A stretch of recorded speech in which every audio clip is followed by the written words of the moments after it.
لیکن سب سے پہلے آپ کو اپڈیٹ کریں گے جہانگیر ترین ہم خیال گروپ وزیر اعظم ہاؤس پہنچ چکا ہے اور اب سے کچھ دیر بعد وزیر اعظم پاکستان عمران خان سے ان کی ملاقات ہوگی. آپ کو بتاتے چلیں کہ 22 ایم پی ایز ہیں جبکہ 11 ایم این ایز ہیں جو کہ وزیر اعظم عمران خان سے ملاقات کریں گے. شہباز احمد سے مزید تفصیلات معلوم کر لیتے ہیں. شہباز بتائیے گا کتنی دیر بعد ملاقات متوقع ہے وزیر اعظم پاکستان سے ان اشخاص کی, اس ہم خیال گروپ کی, اور ایجنڈا کیا ہے؟ جی دیکھیے ایجنڈا 1 پوائنٹ ایجنڈا ہے. جہانگیر سنگھ کے خلاف جو کیسز ہیں اس پر بات چیت ہوگی اور یہ ارکان یہ سمجھتے ہیں کہ جہانگیر سنگھ کے ساتھ ناانصافی ہو رہی ہے. خاص طور پہ شہزاد اکبر کے والد سے ان کو خاص تحفظات ہیں. اس سے وزیر اعظم عمران خان کو آگاہ کریں گے. پھر کچھ دیر قبل یہ ہم خیال گروپ جو ہے وزیر اعظم ہاؤس پہنچا ہے. 30 ارکان اسمبلی پہنچ سکے. جہانگیر سرکار ہے کہ 2 ارکان اسمبلی بیمار تھے جبکہ ایک فوتگی کی وجہ سے یعنی پہنچ سکا. کل 33 ارکان کے نام وزیر اعظم ہاؤس میں گئے تھے لیکن اس میں 30 ارکان جو ہیں وہ آج ملاقات کر رہے ہیں. راجہ ریاض جو ہے وہ اس وقت کی قیادت کر رہے ہیں. اب سے کچھ دیر کے بعد وزیر اعظم عمران خان سے باضابطہ ان کی ملاقات شروع ہوگی جس میں 1 پوائنٹ ایجنڈا جہانگیر کے خلاف کیسز اور انکوائری جو ہے وہ اس پر جو ہے وہ بات چیت کی جائے گی. اس سے قبل F6 اسلام آباد میں جہانگیر ترین کی رہائش گاہ پر ایک اعلیٰ سطح کا ان کا اجلاس بھی ہوا ہے جس میں جہانگیر ترین نے خطاب بھی کیا اور اس اجلاس میں ارکان پارلیمنٹ کا یہ کہنا تھا کہ ہم وزیر اعظم عمران خان سے انصاف مانگنے آئے ہیں اور ہم یہ نہیں کہتے کہ جہانگیر ترین کے خلاف کیسز ختم کیے جائیں لیکن جہانگیر ترین کو شفافیت کی بنیاد پر ہونا چاہیے. اور جو ان کا ایک بڑا مطالبہ تھا ڈائریکٹر FIA لاہور تھا جو ان کو تو عہدے سے ان کو جو اس کیس سے ہٹا دیا گیا لیکن یہ مزید کچھ مطالبات جو ہیں وزیر اعظم عمران خان کے سامنے رکھیں گے. اب سے کچھ دیر کے بعد باضابطہ یہ ملاقات شروع ہوگی.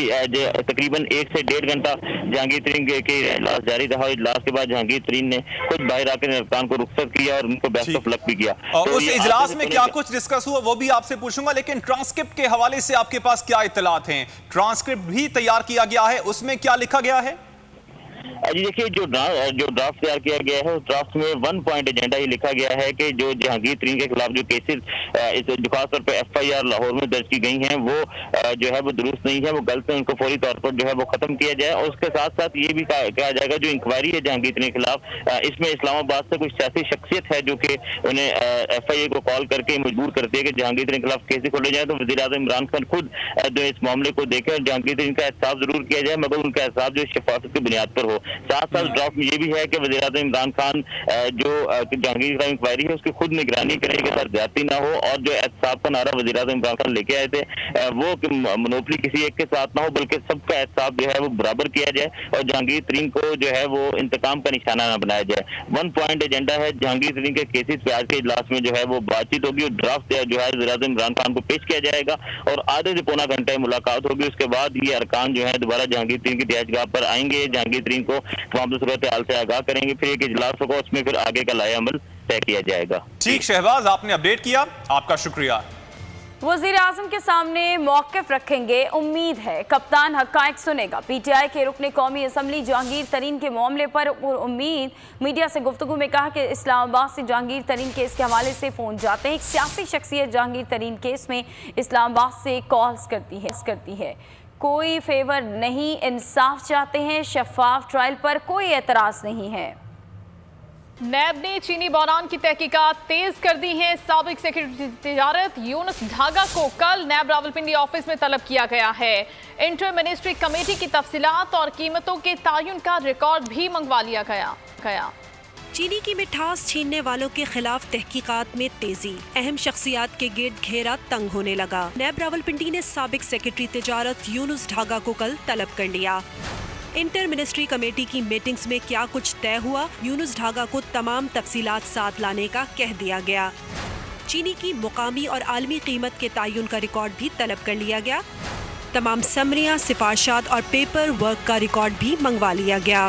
صوبائی وزیر میاں اسلم اور سابق وزیر سمیع چودھری کو پہلے ہی تحقیقات کے لیے طلب کیا جا چکا ہے. چیئرمین اور وائس چیئرمین شوگر ملز بھی شامل تفتیش ہو چکے. وزارت صنعت و پیداوار کے افسران بھی نیب کے ریڈار پر ہیں. اور چیئرمین پاکستان پیپلز پارٹی بلاول بھٹو کی وزیر اعظم پر شدید تنقید. کہا 2 نہیں 1 پاکستان کا نعرہ لگانے والے عمران خان نے امیروں کے لیے الگ اور غریبوں کے لیے ایک الگ پاکستان بنا دیا ہے.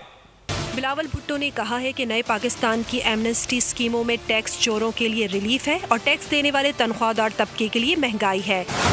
کیا مزدوروں اور کسانوں سے سبسڈی چھین کر صرف امیر طبقے کو نوازنا عمران خان کی تبدیلی ہے؟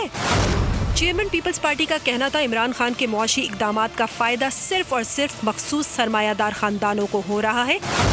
نون لیگ نے 135 امیر خاندانوں کو اپنے دور حکومت میں 43 ارب روپے تک کی ایمنسٹی دی۔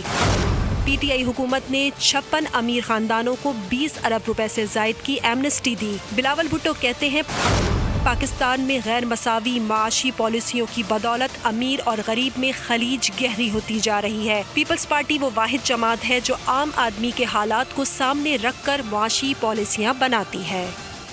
نیب نے سابق صدر آصف علی زرداری کے خلاف 8 ارب روپے سے زائد کی منی لانڈرنگ کا ریفرنس دائر کر دیا۔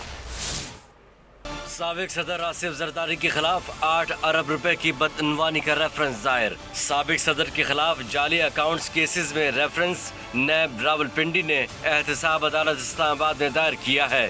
ریفرنس میں کہا گیا ہے کہ آصف زرداری کے سابق اسٹینوگرافر مشتاق احمد بھی شریک ملزم ہیں۔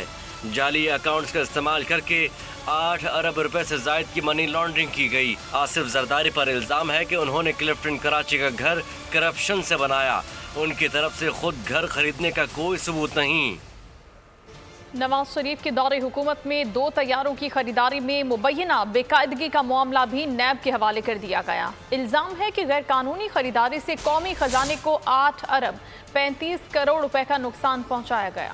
خرم شیر زمان کہتے ہیں کاش وزیر اعلیٰ سندھ اومنی ایان جعلی اکاؤنٹس میں پیسے جھونکنے کے وقت بھی گھبراتے، آج سندھ کی عوام صحت سمیت بنیادی سہولیات سے محروم نہ ہوتی۔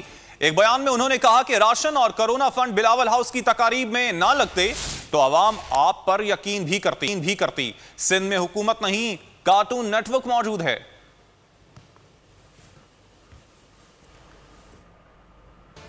مسلم لیگ نون کے رہنما MNA جاوید لطیف کو لاہور کی مقامی عدالت سے عبوری ضمانت خارج ہونے پر گرفتار کر لیا گیا۔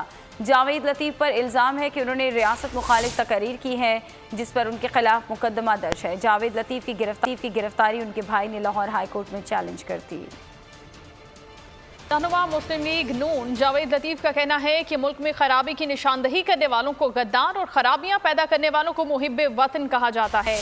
گرفتاری سے قبل ویڈیو پیغام میں جاوید لطیف نے کہا کہ خرابیوں کی نشاندہی منتخب لوگوں کا کام نہیں تو کس کا کام ہے؟ انہوں نے کہا کہ انصاف دینا عدالتوں کا کام ہے۔ عمران خان جہانگیر ترین کو انصاف فراہم کرنے کا کہنے والے کون ہوتے ہیں؟ جاوید لطیف نے کہا کہ پاکستان میں دھمکی آمیز سیاست کی روش ختم ہونی چاہیے تاکہ پاکستان آگے بڑھ سکے۔ اس عمل سے پاکستان کو فائدہ نہیں نقصان ہوگا۔ پاکستان میں خرابیوں کی نشاندہی کرنے پر آپ ان کو غدار کہتے ہو اور جو خرابیاں کرتے ہیں ان کو آپ کہتے ہو کہ یہ محب وطن ہے۔ تو میں یہ کہوں گا کہ اگر پاکستان کے اندر منتخب لوگوں کا یہ کام اگر نہیں ہے کہ وہ پاکستان کی خرابیوں کی نشاندہی کر سکیں اور یہ دیکھیں کہ آج پھر جہانگیر ترین کو جو بلایا گیا اس کے گروپ کو بلایا گیا، یا تو پھر ادارے پہلے آزاد نہیں تھے اور اگر غلط کام کر رہے تھے تو کون عمران خان کے میں آپ کو انصاف دوں گا، تو عمران خان کون ہوتا ہے جہانگیر ترین کو یہ کہنے والا کہ میں آپ کو انصاف دوں گا؟ انصاف فراہم کرنے والے ادارے ہوتے ہیں۔ میں نے کہا ہے کہ پاکستان کے اندر سمیش کرنے کی روش کو دھمکیوں کو ختم کیا جائے تاکہ پاکستان آگے بڑھ سکے، مگر میرے باتوں کو روک کر جو کچھ کہا جا رہا ہے یہ پاکستان کے فائدے میں نہیں ہوگا، اس سے پاکستان کو نقصان پہنچے گا۔ اور دوسری جانب نون لیگ کے صدر شہباز شریف نے میاں جاوید لطیف کی گرفتاری کی شدید مذمت کی ہے۔ کہا پارٹی کارکنان اور رہنماؤں کی گرفتاریوں سے حکومت کی بوکھلاہٹ ظاہر ہوتی ہے۔ شہباز شریف نے کہا کہ جاوید لطیف پارٹی کے مخلص ساتھی ہیں، ان کی گرفتاری پر افسوس ہوا۔ ملک اور معاشرے کو افہام و تفہیم، تحمل اور برداشت اور ہم آہنگی کے جذبے آگے لے کر جاتے ہیں۔ شہباز شریف نے کہا کہ امید ہے کہ عدلیہ میاں جاوید لطیف کے معاملے میں انصاف کے تقاضے پورے کرے گی۔